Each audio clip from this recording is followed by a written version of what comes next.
Tengo 84 años y bueno, pues hace un par de meses estaba yo aquí en mi cocina, tranquilamente haciéndome mi cafelito de media mañana, y va Carlos, mi hijo, que había venido desde Málaga a verme, y me suelta así, sin anestesia: «Mamá, esto ya no puede seguir así», tal cual. Fíjate tú, yo me quedé con la taza a medio camino de la boca, sin saber ni qué decirle. Porque mira, lo dijo con cariño, que mi Carlos es buen chiquillo, pero es que, a ver, ¿cómo te lo explico? Fue como si me quitaran algo por dentro, como si lo que me estuviera diciendo, aunque no usara esas palabras exactas, fuera que yo ya no valía para vivir sola, que me había convertido en un problema que había que resolver. Y lo peor, fíjate, lo peor no fue escucharlo. Lo peor fue que una parte de mí, chiquitita pero ahí estaba, pensó que a lo mejor tenía razón. Y eso fue lo que de verdad me dolió. A ver, yo toda la vida he creído que eso de hacerse vieja era algo que le pasaba a los demás, ¿sabes? Suena tonto dicho así, ya lo sé, pero es que es la verdad. Tú vas viendo cómo la gente de tu alrededor se va poniendo mayor y tú por dentro sigues sintiéndote la misma de siempre. Pues a los 60 yo me sentía de 45, ¿qué quieres que te diga? A los 70 pensaba que los 80 estaban dejísimos, que eso era otra cosa, que ya se vería. Y de repente, fíjate, un día te levantas, te miras al espejo del baño y no conoces a la que te mira. Las manos arrugadas, el pelo blanco, esa lentitud al moverte que antes no estaba, ¿no? Y dices tú, bueno, ¿y esto cuándo ha pasado? Es que mira, yo siempre he sido una mujer muy hecha pa'lante. Me casé con Antonio a los 22, tuvimos 3 hijos y los crié yo sola prácticamente porque él trabajaba en el campo de sol a sol, el pobre. Vamos, que yo llevaba la casa, las cuentas, las decisiones, todo. Cuando Antonio se me fue, hace ya 8 años, pues lloré mucho, claro que lloré, hombre, ¿cómo no iba a llorar? Pero no me hundí, seguí pa'lante porque eso es lo que yo he hecho toda mi vida, ¿no? Tirar pa'lante. Mis hijos se quedaron, sorprendidos, creo, como que esperaban que me viniera abajo. Pero yo tenía una cosa muy clara, digo yo: mientras yo pueda valerme por mí misma, todo va bien. Esa era mi creencia, ¿sabes? La independencia. No pedirle nada a nadie, no necesitar a nadie. O eso me decía yo a mí misma, vamos. Pues ahí estuve un tiempo, sola en mi casa apañándomelas. Pues el caso es que la cosa se empezó a torcer el invierno pasado. Fíjate que iba yo saliendo de la farmacia, con mi bolsita y tal, y el suelo estaba mojado, y yo no vi el escaloncito ese que hay a la salida, ¿no? Y pues me resbalé, una tontería, vamos, pero me hice daño en la muñeca, un esguince, y estuve 3 semanas con el brazo así, en cabestrillo. Que no podía ni cocinar bien, ni limpiar, ni abrocharme el abrigo, fíjate tú qué faena. Y Carlos vino desde Málaga, el pobre, a quedarse conmigo unos días, y ahí empezó la conversación esa, que si esto, que si lo otro, que si habían estado hablando él y su hermana, que si habían mirado sitios donde yo iba a estar bien atendida. Así lo dijo, bien atendida, como si fuera yo una maceta que hay que regar, ¿sabes? Bueno, pues total, que probé a irme con mi Rosa, mi hija, a Córdoba. Ella tiene una casa grande, su marido es buena gente, las nietas ya son mayorcitas. «Den, mamá, aquí tienes tu cuarto, aquí no te falta de nada». Y era verdad, que no me faltaba nada material, eso hay que reconocerlo. Pero es que, a ver, ¿cómo te digo yo esto? Me sobraba todo lo demás. Me sobraban horas muertas, ¿sabes? Ahí sentada mirando por una ventana que daba a una calle que no era la mía. Me sobraba ese silencio raro de estar rodeada de gente que te quiere mucho, pero que vive a otro ritmo, ¿me entiendes? Las nietas entraban y salían, me daban un besito en la frente al pasar, mucho abuela, ¿qué tal? Pero sus vidas estaban en otro sitio. Y yo lo entendía, hombre, claro, tienen 20 años, pues claro que sus vidas están en otro sitio. Y entonces va un día Rosa y me prepara un vasito de leche caliente antes de acostarme. me lo trae a la cama con 2 galletas en un platito, ¿no? Y mira, fue un gesto precioso, de verdad te lo digo, pero pues me senté ahí con ese vaso entre las manos y sentí que me ahogaba. Porque fíjate, eso es exactamente lo que yo les hacía a mis hijos cuando eran chicos, un vaso de leche y galletas antes de dormir. Y ahora era ella la que me lo hacía a mí. Ay, los papeles se habían dado la vuelta y yo no estaba preparada para eso. No quería ser la niña de nadie, ¿sabes? Pues me volví a mi pueblo a las 2 semanas. Digo yo, aquí no, esto no es lo mío. Y entonces Carlos volvió a insistir con lo del centro residencial. Pues nada, fuimos a ver uno aquí cerca del pueblo, nuevo, bonito por fuera, con un jardín lleno de rosales, todo muy puesto. Nos recibió una chiquilla joven, muy simpática ella, y nos fue enseñando todo. Mira, las habitaciones eran luminosas, la comida olía bien, había una sala con una televisión enorme y unos sillones blanditos, pero es que yo, fíjate, yo no miraba eso, yo miraba las caras, miraba a la gente sentada en esos sillones y veía, pues, ojos vacíos. Veía a una señora hablando sola junto a la ventana, veía a un señor en bata arrastrando los pies por el pasillo sin ir a ningún sitio. Y la chiquilla esa seguía sonriendo y explicando horarios y actividades como si aquello fuera un hotel de esos de 5 estrellas. Cuando salimos, Carlos me preguntó qué me parecía, y yo qué iba a decir. Nah. Solo sacudí la cabeza así. Él suspiró, yo también. Esa noche, fíjate tú, me acosté y no pude pegar ojo.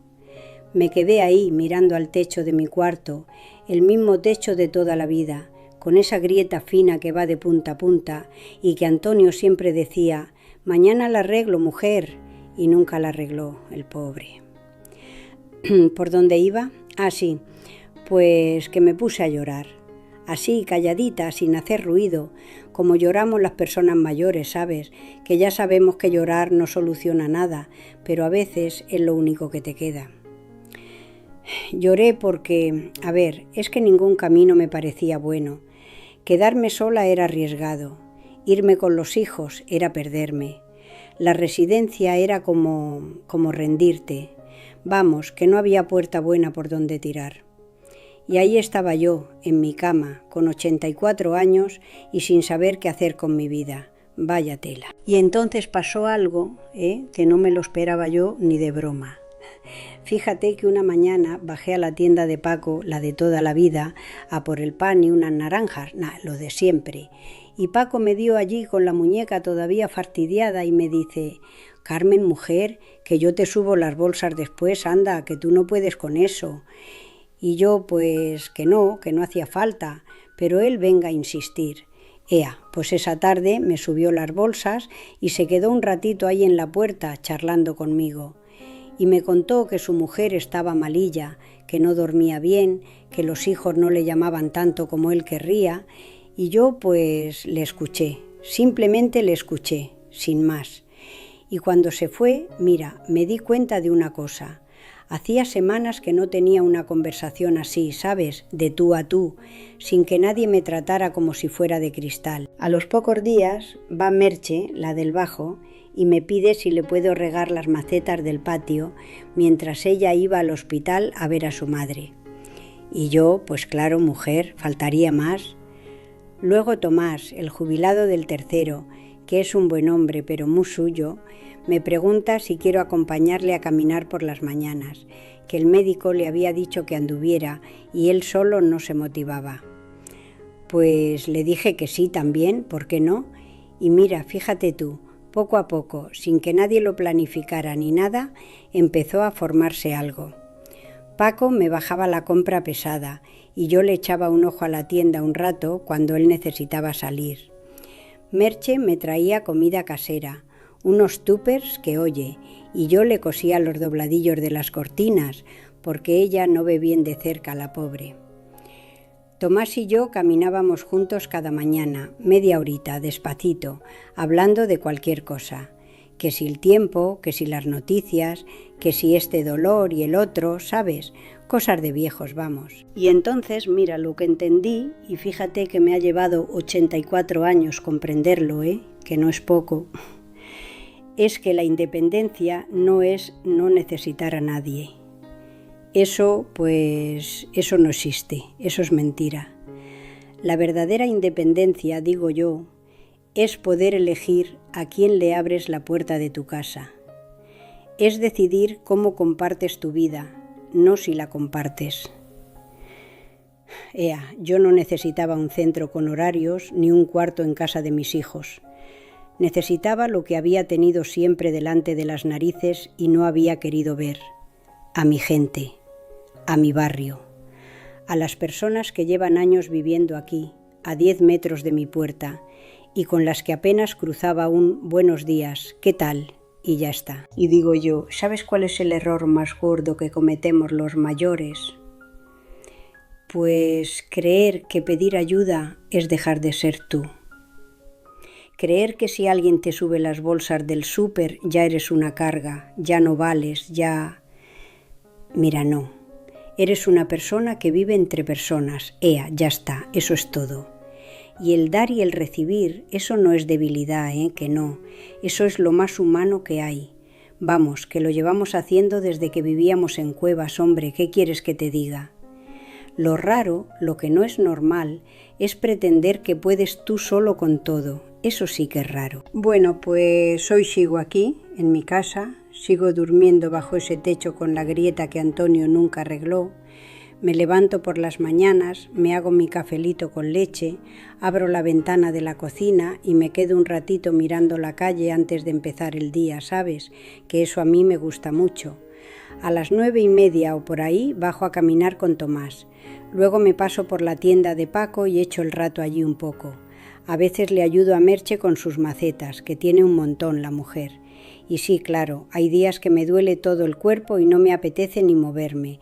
Pues esos días me quedo en casa leyendo o viendo la tele y no pasa nada, Nadie me juzga por eso. Con mis hijos hablé claro, ¿sabes? Les dije, mira, que os quiero mucho, pero necesito seguir siendo yo. Carlos al principio no lo entendía, el pobre. Me decía que era cabezota, que qué pasaba si me caía otra vez, que él no podía estar tranquilo allí en Málaga sin saber cómo estaba yo aquí.